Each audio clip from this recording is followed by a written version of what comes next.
Thank you very much, ma'am. My colleagues, Shri Som Prakash ji, Srimati Anupriya Patel ji, Shri Anurag Jain ji, Srimati Manpreet Nanda ji, all the other distinguished officials from central government and various states, participants from the industry associations, young professionals, members of professional bodies who have been associated with this effort for the last year and a half, friends from the media, ladies and gentlemen. At the outset, I would like to recall Dr. Guru Prasad Mahapatra, former Secretary of the DPIIT and our esteemed colleague, who had initiated this entire journey towards reducing compliances and was truly passionate about it. He worked relentlessly right till the end. We lost him to COVID, most unfortunate and big loss, not only for us in the industry ministry, but for the entire country. Because he was truly a person who meant well for industry and took up every challenge, every task extremely seriously. He initiated this process. Several of our colleagues fondly remember how he would guide us, how he would take this process forward along with all the other ministries, both at the center and state. And in some sense, I often feel we owe it to him to really make this entire program a big success. We now have Shri Anurag Jain ji leading the team, an outstanding professional who has served in very, very critical assignments and is now spearheading this effort to take the reduction of compliances and reducing the criminal aspects of several laws, decriminalizing laws, in consultation and cooperation with all the stakeholders. I wish you well, Anurag ji. You've got a lot on your plate, as we were discussing yesterday. Lots to be done, lots to be fulfilled. But I have no doubt that, as Prime Minister Modi often says, we have to convert every crisis into an opportunity. And using the COVID period as an opportunity to reflect on all that we have done over the last many decades. Every ministry, both at the center and state, have collectively come up with very, very significant and game-changing reform measures. And as we all recognize, unless we reform and then perform to ensure that what we are reforming is actually implemented, we won't be able to transform the lives of the people of India. And this is not only about ease of doing business, it's about ease of living for every citizen of this country.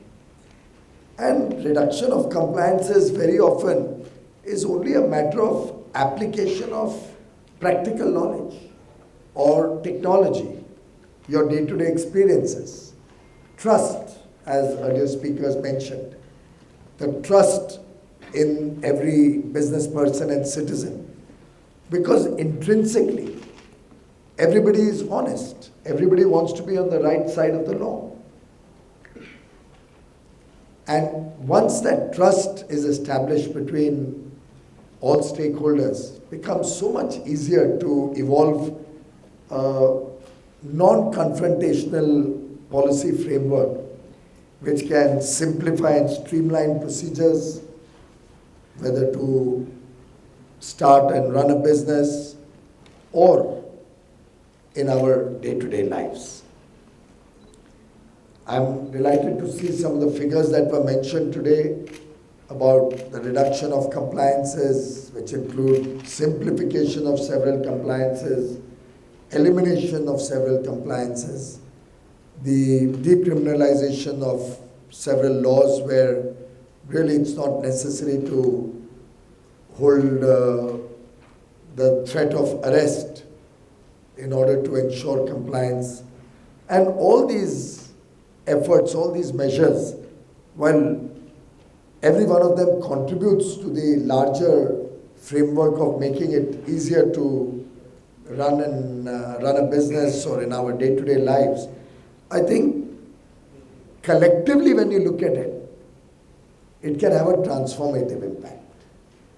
Individually, they all are important. Collectively, there is a multiplier effect to the ease of doing business and ease of living. And that has been the Prime Minister's style over the last several years.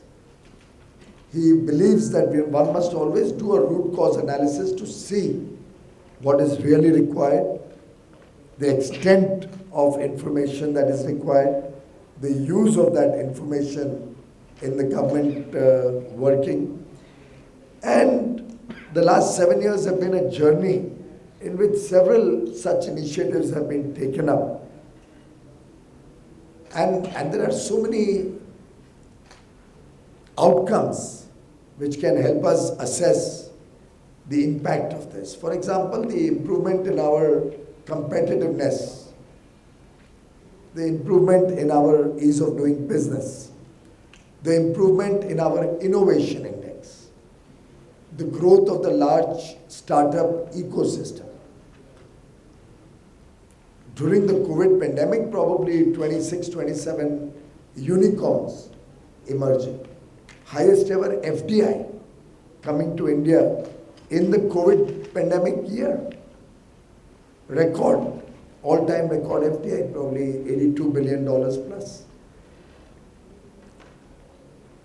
Basically, this mission mode working that has been inculcated in all the ministries and for which we are getting very good support from the states also, has helped us achieve all of this.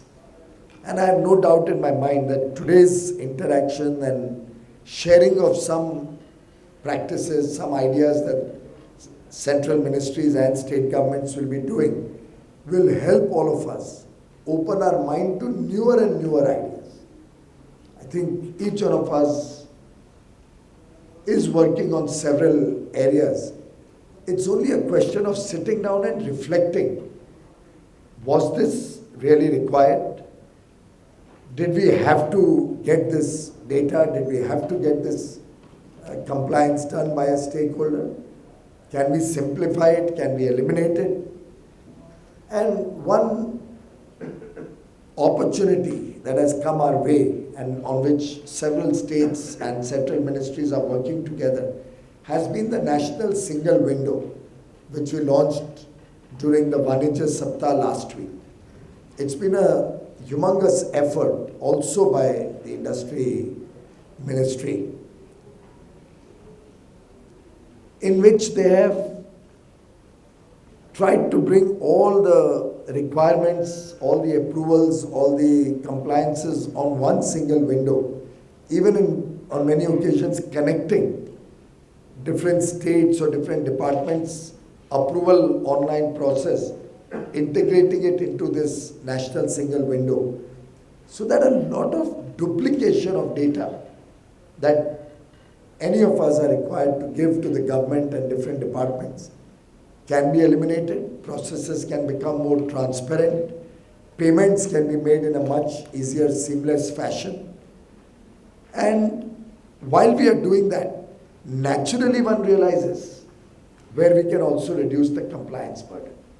Many things come automatically out of the data given by a stakeholder into that system. There's a data repository in which standard data can be shared in every application form. You can literally auto-populate so many application forms with the name of the company, its directors, its registration number, address, and so many other data, while maintaining the privacy of data meant for a particular department. So it's not as if you give any data to PISO, it will become public to every other ministry or every other state. So whatever is confidential data, privileged data, relevant only to a particular application goes there. The rest doesn't have to be repeated every time.